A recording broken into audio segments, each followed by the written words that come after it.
শ্রী শঙ্কর ঘোষ মহাশয়ের কাছে শিলিগুড়ি ম্যারিটাসের পক্ষ থেকে একটি অনুরোধ আছে, যদি সম্ভব হয় স্যার মোহনবাগান লেনে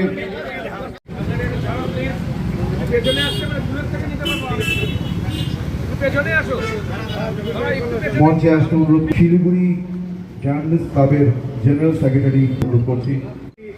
লোক কিন্তু খেলার মাঠটা রাজনীতি মুক্ত, এবং আমি আজকের দিনে দাঁড়িয়েও আমি জানি না এখানে যারা শহর পরিচালনা করেছেন সম্মানীয় মেয়র গৌতম দেব মহাশয় বা অন্যরা, তারাও যদি আজকে এখানে থাকতেন তাহলে মনে হয় সেটা ভালো হতো। তার কারণ আমাদের শহর কখনো বিভাজন দেখতে, কোনো আয়োজক যেন এটা না মনে করেন যে শঙ্কর বা শঙ্কর দা আসবে বলে অন্য কাউকে ডাকা যাবে না।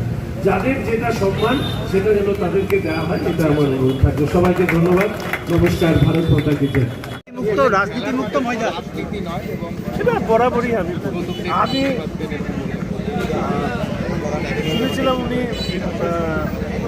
জায়গায় বলেছেন ডাক পাননি বলে অভিমান হয়েছে। আমি আরও স্পেসিফিক বলতে চাই না, আমি সব আয়োজকদের উদ্দেশ্যে শুধু বলতে চাই আমার উপস্থিতির কারণে অন্য কেউ যাকে আপনারা ডাকতে চান, মর্যাদা দিতে চান, বা যিনি মর্যাদা পাবার তাকে ডাকুন। না, আমি গেলে অনেকে কাজ ছুটে ফেলে দিত, সেগুলো আছে, ওগুলো আমি ভুলে গেছি।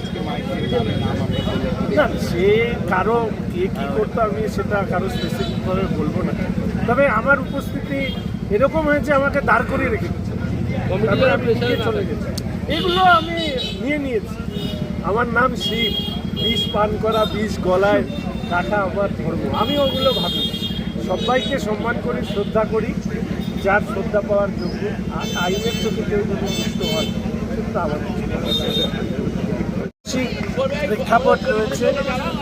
ভারতবর্ষের স্বাধীনতা সংগ্রামে একটি ক্লাব তার খেলার মধ্যে দিয়ে ছাপ রেখেছিল, খালি পায়ে খেলে সেই সময় ব্রিটিশদের বিরুদ্ধে জেতা, এবং তার সাথে ভারতবর্ষের স্বাধীনতাকামী মানুষের চেতনা বৃদ্ধি করবার ক্ষেত্রে মোহনবাগান ক্লাবের অত্যন্ত গুরুত্ব রয়েছে, অবদান রয়েছে। আজকে আমাকে আমন্ত্রণ জানানো হয়েছিল, তো আমি এসেছি। কলকাতাতেও মোহনবাগান দিবস, এখানে ডক্টর ইন্দ্রনীল খান ক্রীড়ামন্ত্রী দিয়েছেন। আমরা চাই সহ রাজ্যের সমস্ত ফুটবল দলগুলো আরও ভালো খেলুক। দেশের পুরুষ জাতীয় দল ফুটবলের ক্ষেত্রে সেখানে বাংলার প্রতিনিধিত্ব থাকুক, এবং